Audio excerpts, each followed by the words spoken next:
Welcome to tonight's episode of Beyond Focus TV. I'm Lydia Patel.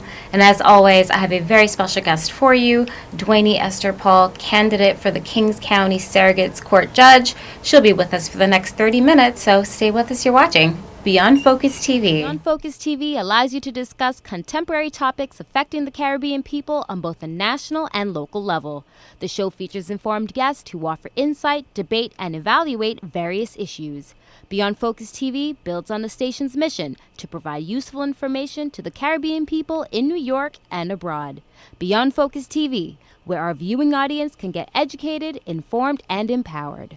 Welcome back. You're watching Beyond Focus TV. I'm Lydia Patel. Like I said, I have a very special guest for you, the Honorable Dweynie Esther Paul. Welcome to the program. Thank you so much for having me, Lydia. Thank you so much. You're very welcome. We love having people in the community who are doing great things, big things, and we have the Honorable here. So that's such an honor to actually have you with us here tonight.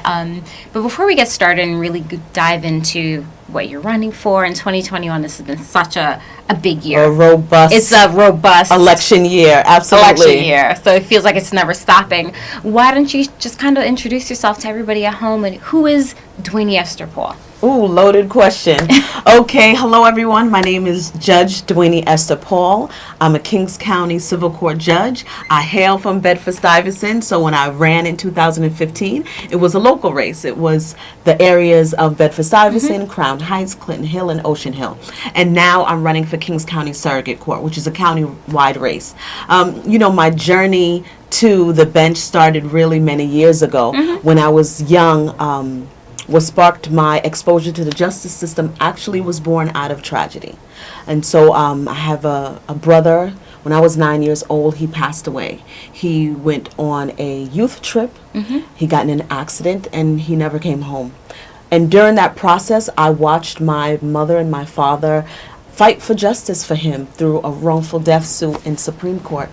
And during that time, it was also challenging for the family as they tried to... I bet. Yeah, as they tried to figure out the best way to raise me, and so they ended up going through family court. And so I learned really young how important it was to have a voice in the courtroom, really an advocate, someone who would speak for myself and my family. I learned at that point, too, how important it was to have a judge who really understood my experience of life growing up in the community in order to really make the appropriate decision for me and for my family.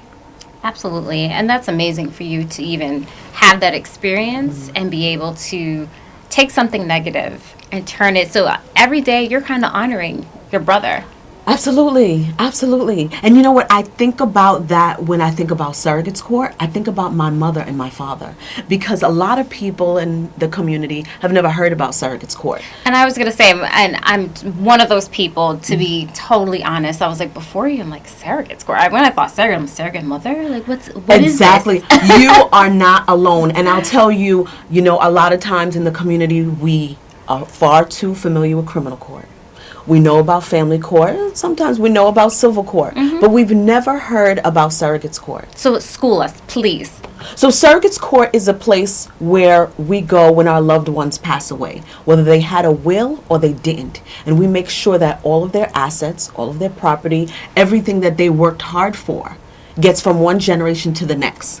We also do guardianships of mentally disabled adults and minors, as well as adoptions. That's so interesting because, they always say, everything's going to go to the state. Automatically, you have no voice in that. But who would really step in if nobody was left? Well, so there's a lot of different layers, and it's important for us as a community to understand what happens in surrogates court, because oftentimes, I would say a majority of Brooklynites don't get estate planning done. They don't get wills, they don't get healthcare proxies, they don't put their assets in trusts, and those are the types of vehicles that really helps us to preserve our generational legacy. So when I talk about my parents and honoring them through this court in this process, I think about, my mother, who was an orphan at the age of 8, had formal education for the first time when she was 13. But she came to this country, and my father came to this country, very poor, humble beginnings, but rich in faith, hope, hard work and determination. And because of their hard work, I had a head start in life. And so surrogates court is a place that sometimes we lose our wealth.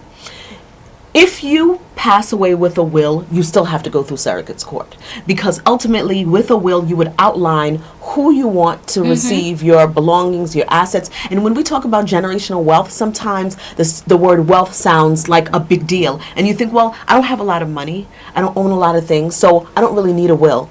But you really do want a will, because you want to be able to really outline and preserve for your family what your intentions are. And when you write a will, you tell the surrogate what your wishes are and what your intentions are. And so that surrogate stands in the shoes of the person who passed away to make sure that their wishes are honored. So in the will, you would outline who would administer your estate. So let's say you have more than one child, but you want the eldest to be named as the one who literally goes through the process of going to the bank if the house needs to be sold and administering the estate. And when the family is involved, it's their best interest. So they're going to ensure and be able to oversee that process to make sure every dollar that's owed to the family gets in their hands. But oftentimes, as Brooklynites, we don't plan for death. And look what happened with the pandemic. So many people passed away suddenly without even an opportunity to say goodbye, much less plan for death. So a lot of us passed away without a will. And in those circumstances, when you pass away without a will, without a trust or something established, the court goes through the process of administering that person's estate as if they were the child, as if they were the loved one. And so there's a department within the surrogate's court. It's called the Public Administrator's Office. And the Public Administrator's Office takes that role as if they were the family member, and they receive documents from the court that's called a letter of administration. And they take that document, and with that, they have the authority to go to the bank. They have the authority to sell the home. They have the authority to pay off debt. Anything that that person owned, to close out their estate, and whatever's remaining goes to the heirs, goes to the family members. But the problem with surrogates court is that the information is public. So those who may seek to prey on our communities may go through the surrogates court to identify who passed away, what assets they owned, and who their heirs are. And they approach the family.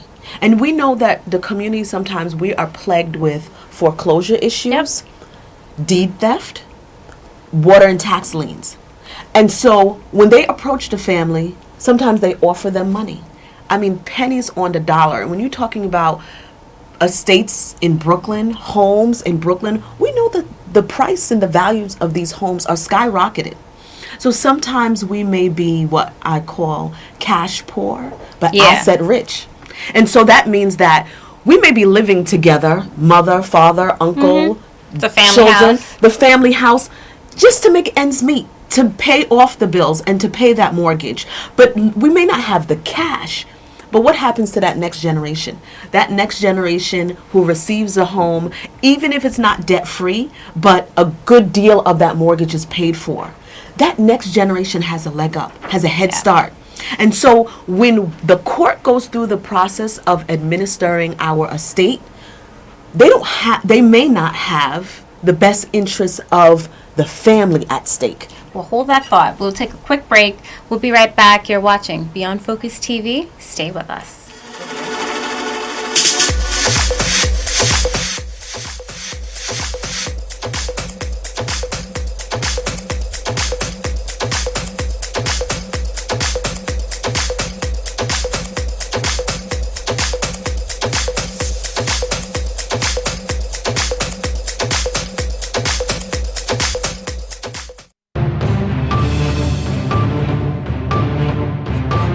Welcome back. You're watching Beyond Focus TV. So, Judge, this has been so informative because a lot of people, like you said, don't know this information.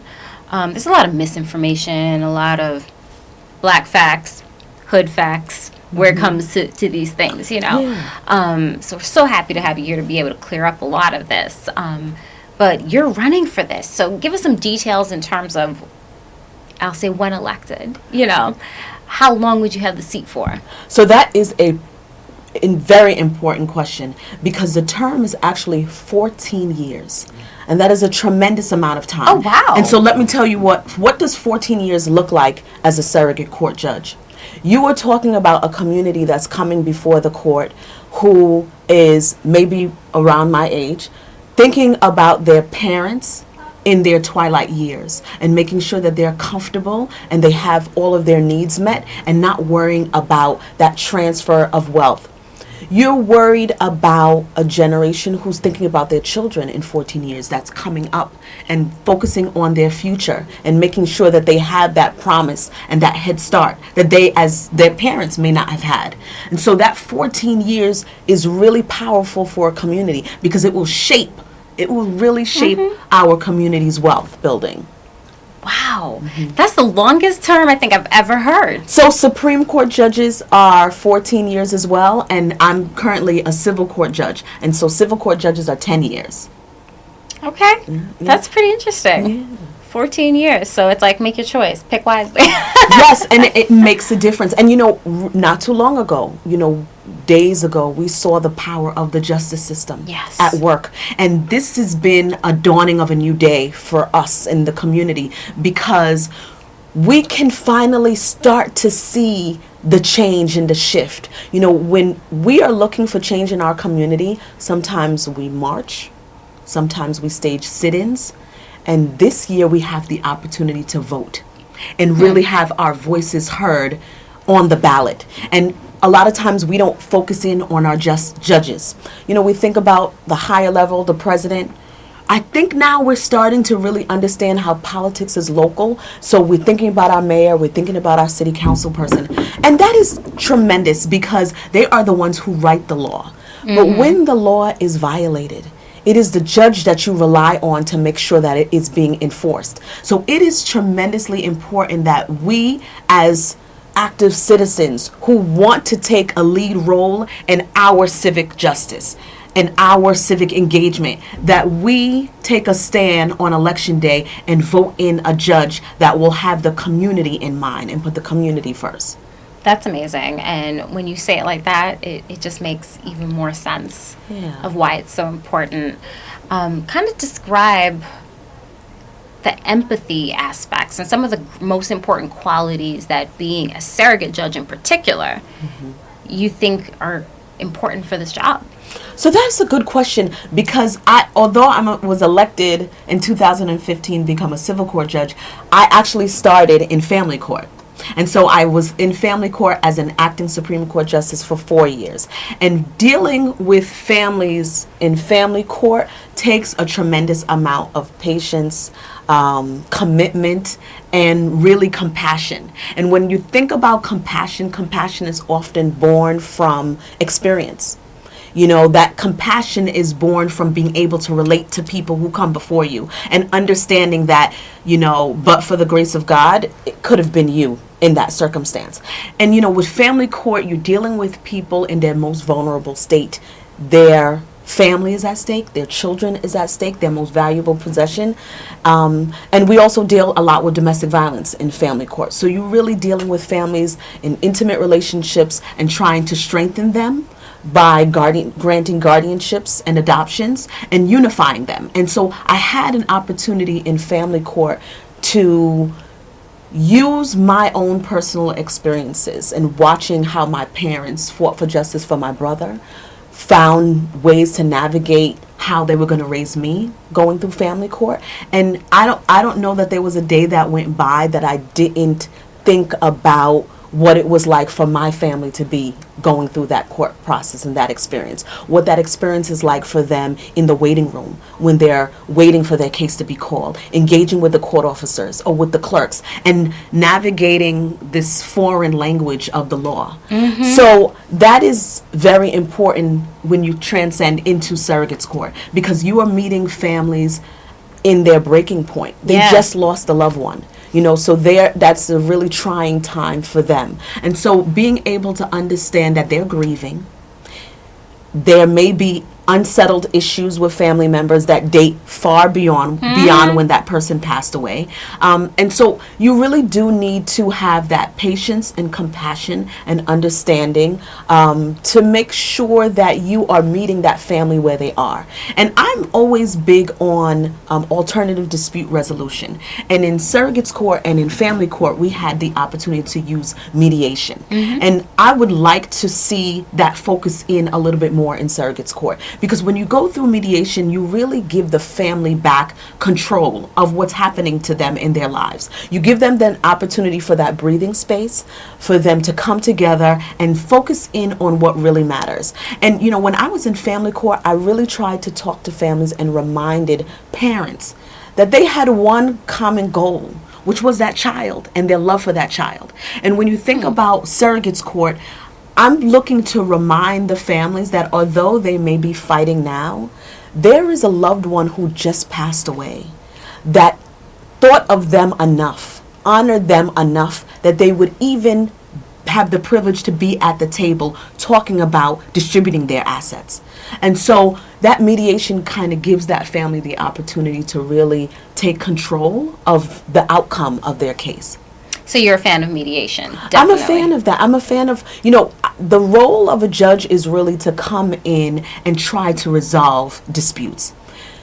It's always best when the parties can come to their own resolution. But at the end of the day, if they can't, then the surrogate plays that role of making that decision for the family in the best interest of the estate and based on the law. Because I know even, I think I was reading a statistic that even like with divorce court, something like more than 90% actually go through mediation. And then by the time it reaches the judge, it's just to kind of read off what happened in mediation. Very few cases, unless they're very big cases, make it to trial. So that's true. Very few cases make it to trial. And oftentimes the parties come together because the cost of litigation is great. And the cost of litigation in surrogates court is very high. And I will say that estate planning is very expensive. So sometimes even when we look to say, you know what, this pandemic taught us something very critical, that tomorrow is not promised, this moment is not promised. So let me get my affairs in order. Really, let me talk to my children about where my papers are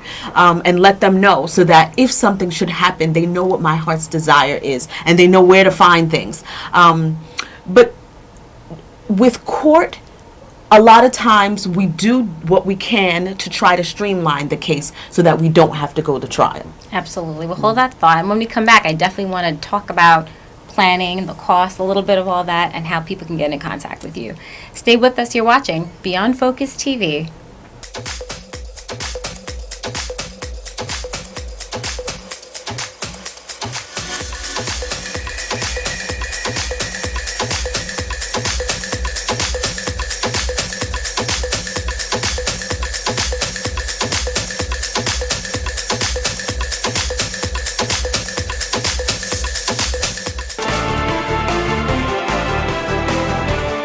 Welcome back. You're watching Beyond Focus TV. I'm here with the Honorable Dweynie Esther Paul. So it's so lovely to have you here. Really informative pieces that you're offering to everybody. So how do people get in contact with you?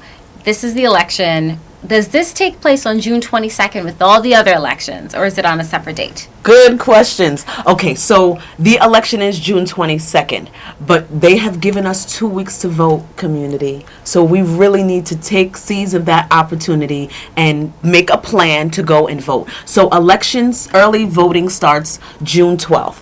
And the very last day to vote is June 22nd. And it is the same date as all of the other races. There are a tremendous amount of positions open this year. There are, I think I heard a number of over 100 candidates on the ballot in Brooklyn alone. Yeah. So take some time and sift through. The judges are usually at the end. I will ask you to look for Paul for surrogate, Judge Dweynie Esther Paul for Kings County Surrogate Court Judge. My name will be on the ballot no matter where you live in Brooklyn. And so it's a countywide race. So if you're in Sheepshead Bay, if you're in Bedford-Stuyvesant, if you're in Mill Basin, no matter where you are, Canarsie, my name will be on the ballot, Judge Dweynie Esther Paul for Kings County Surrogate. That is so perfect. So I encourage everybody to go out there. You have my support, so that'll be Thank perfect. you. Kind of share with us, you know, estate planning, I know you said is expensive, but I'm sure it still costs less to do it in advance than to go through the system in the end. Absolutely. You hit it right on the head. And so estate planning is expensive. And when we talk about estate planning, there's different levels of it. It really does matter what your assets are. And so if you... part of that estate planning may be getting a life insurance policy. And so a life insurance policy is not something that would go through surrogate's court, because the idea is that when that person passes away, that life insurance policy automatically has a new owner, which is that named beneficiary. The only thing is you want to make sure that you keep on top of it, and that the person who you have listed is who you still intend to want. you still intend to have listed, and also that person didn't predecease you, because that happens often. And in that case, then that amount of money may fall into the global estate. But you do want to use vehicles like life insurance policies to build generational wealth.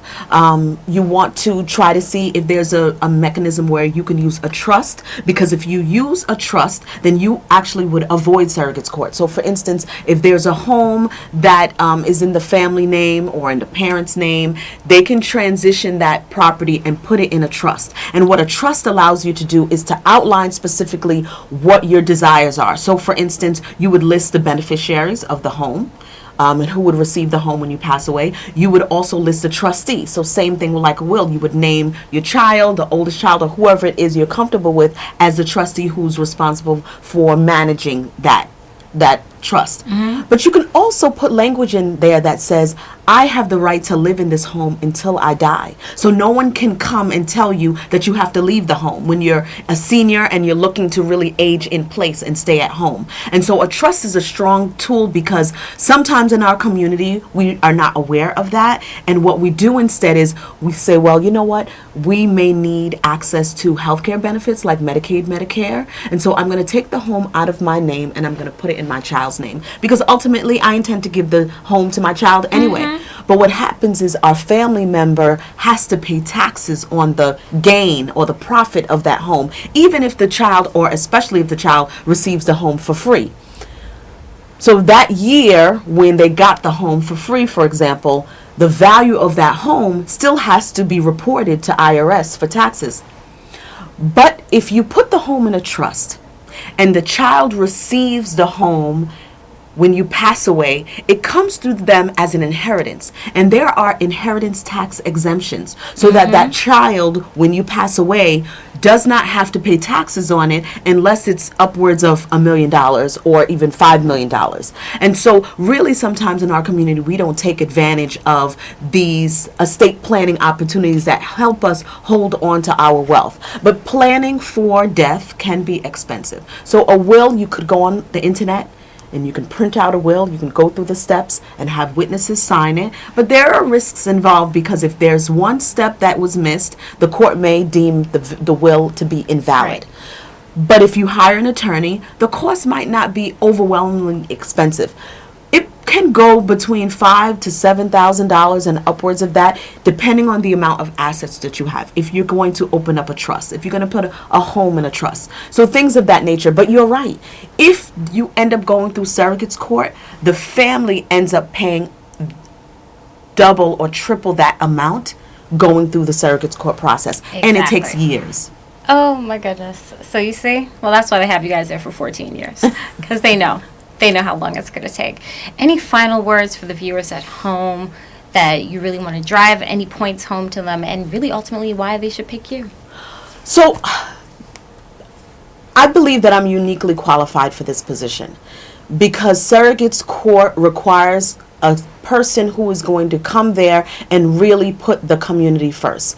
When I was a practicing attorney, I was the director of community service for the Metropolitan Black Bar Association. I sat on Community Board 3, and I put a tremendous amount of programs and workshops together for the community, because I understood what it meant to be denied access to justice. I knew what it meant for my community members, people on my block, to not have that connection to and access to the justice system.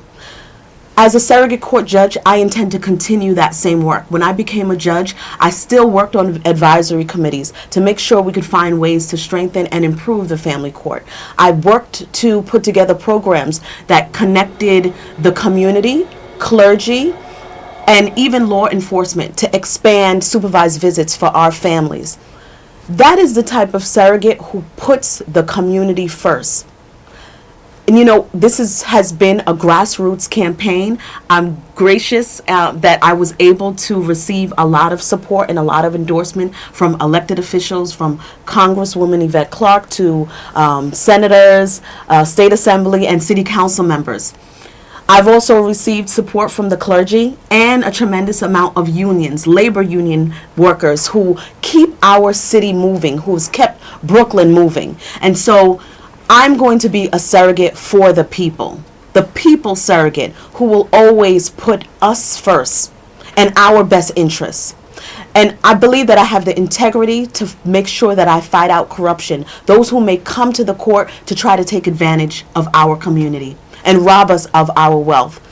I believe I have the fairness to make sure that we receive equal justice.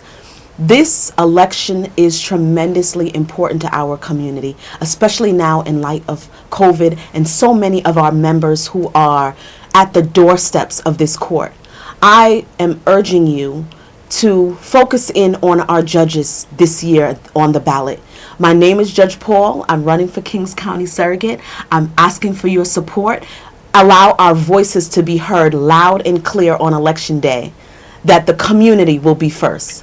Thank you. Thank you so much, Judge Dweynie Esther Paul. It's been amazing having you here. Thank you so much, Lydia, for this opportunity. You're welcome. And as always, if you have any questions or comments, you can send us an email at info@beyondfocusmedia.com. I'm your host, Lydia Patel. Thank you so much for joining us, and we'll be back again next week. Same time, same place. You're watching Beyond Focus TV. Stay with us. Beyond Focus TV show wants and needs your feedback. Did we blunder? Please let us know so we can improve. Was the show helpful to you? Drop us a note so we can share the success with our staff members. Is there something you think we could do better? We welcome new ideas and new approaches to old ideas. Do you have a great suggestion? Let us know and we'll work on it. If you would like to share your comments anonymously, please send us an email at info@beyondfocusmedia.com. If you want to get in touch with the executive producer directly, send him an email at gene@beyondfocusmedia.com. We really look forward to hearing from you.